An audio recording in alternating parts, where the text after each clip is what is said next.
The phone in the observatory began to buzz just after midnight, first one, then another, until the room hummed like an agitated hive. By sunrise, the data had painted a picture nobody wanted to dismiss as normal. A monster 8.8 quake had ripped through the Pacific near Russia on July 29, 2025, sending tsunami warnings from Alaska to Japan.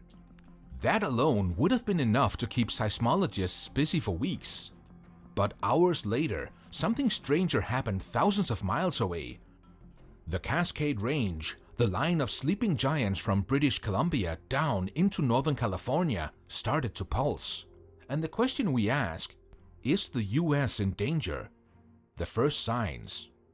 At first, the pulses were faint, the kind of whisper you only hear if you've trained to listen for the planet's subtle breaths. Then the pattern sharpened. Rhythmic tremors, repeating at steady intervals, stretching across the chain from Mount Baker to Mount Shasta.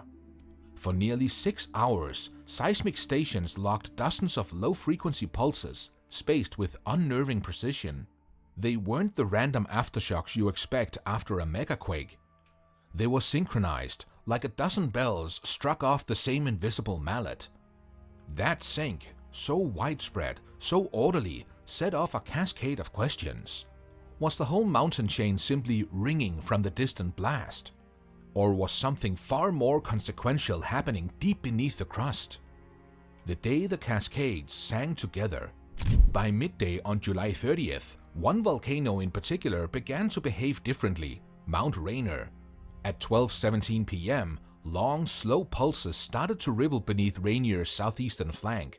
Not loud, not destructive, but precise, almost mechanical. Within minutes, similar pulses popped up beneath Mount St. Helens, Hood, the Three Sisters, and other peaks. 40 seismic stations lit up, showing coordinated faint tremors across nearly 14 volcanoes. The whole range had answered a distant call. Researchers scrambled. The initial assumption that these were simple post-quake aftershocks crumbled as more data arrived. There were no harmonic tremors that normally signal magma on the move. GPS arrays showed no notable inflation. Satellite infrared scans revealed no sudden hot zones. Gas monitors stayed quiet. Yet the pulses persisted, clockwork-like, every 11 minutes in many records. That regularity was the frightening part. Geological noise rarely organizes itself so neatly. It was like watching a choir take a single note and hold it for hours, said one researcher, exhausted and exacting. But not one built to sing, one built to warn. Listening, not yet moving. If the cascades were preparing to erupt, they were doing it in a way that textbooks did not predict. Instead of magma surging upward, no obvious signs of that, these mountains seemed to be listening to the planet. Some scientists called the pattern transient tremor-like pulses. Others preferred a new term that began to crop up in late-night emails: volcanic microresonance. The idea was unnerving, but elegant. Energy from the Kamchatka quake might have traveled through the planet, not as a destructive shock alone, but as a subtle harmonic that gently nudged magma reservoirs and fault zones into synchronized motion. Think of it this way: strike a bell in one city and listen for sympathetic vibrations in a distant cathedral. The bell doesn't shatter the cathedral's windows, but you can hear the response. Now imagine that cathedral is a mountain with a pot of molten rock beneath it. The analogy is imperfect and the physics are complex, but the observations were clear. These mountains responded without erupting. Deep signals, deep concerns. Matched filter analysis, pouring through decades of seismic archives, found that the pattern resembled slow slip events, silent shifts on deep faults that can redistribute stress along a plate boundary.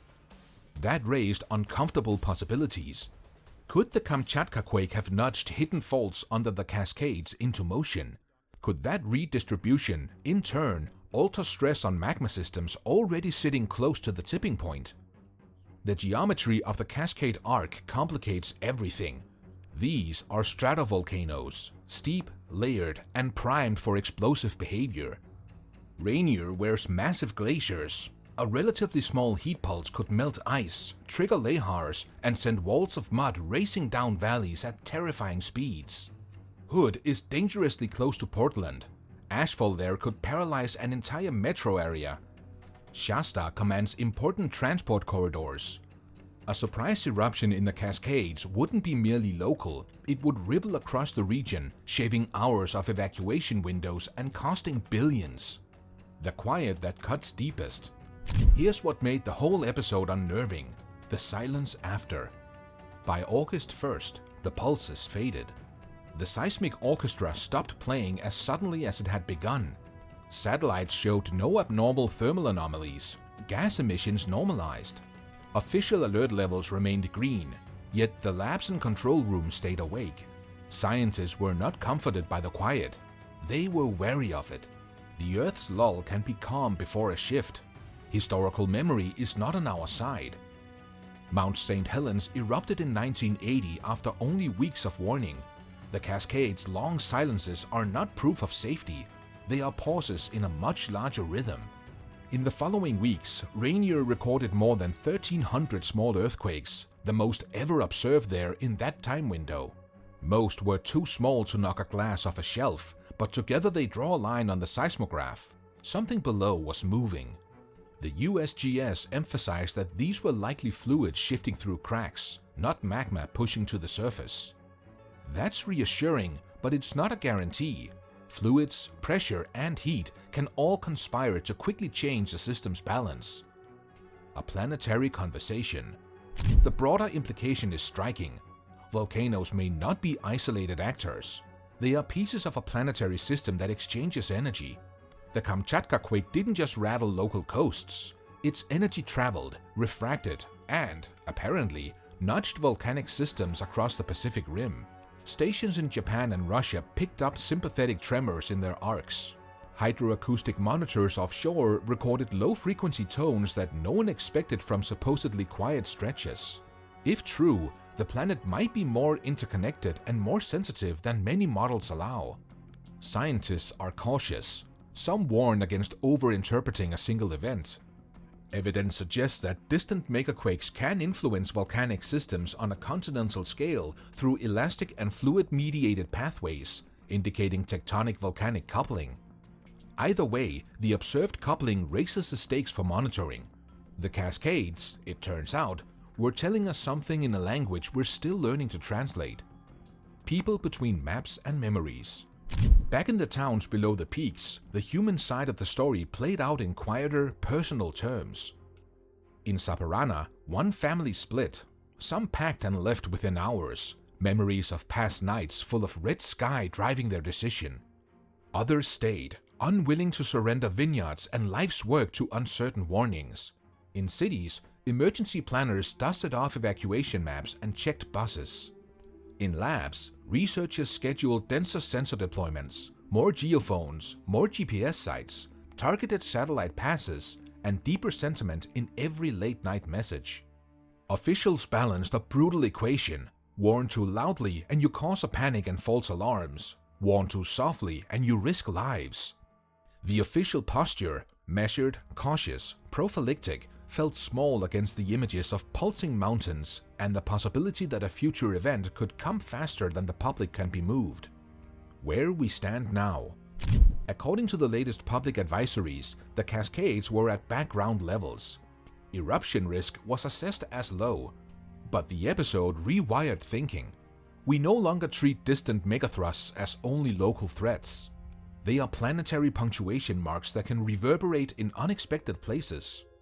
And the Cascades, old, steep, glaciated, full of hidden faults and fluids, remain capable of sudden, devastating change. So, is the US in immediate danger? Probably not right this second. But the event is a sharp reminder that the planet is dynamic, that volcanoes sleep lightly, and that the next nudge, here or from across the ocean, could change everything. Scientists must urgently enhance monitoring and refine models to understand Earth's signals, while communities are encouraged to have plans and to be attentive to natural cues, as their significance is just starting to be comprehended.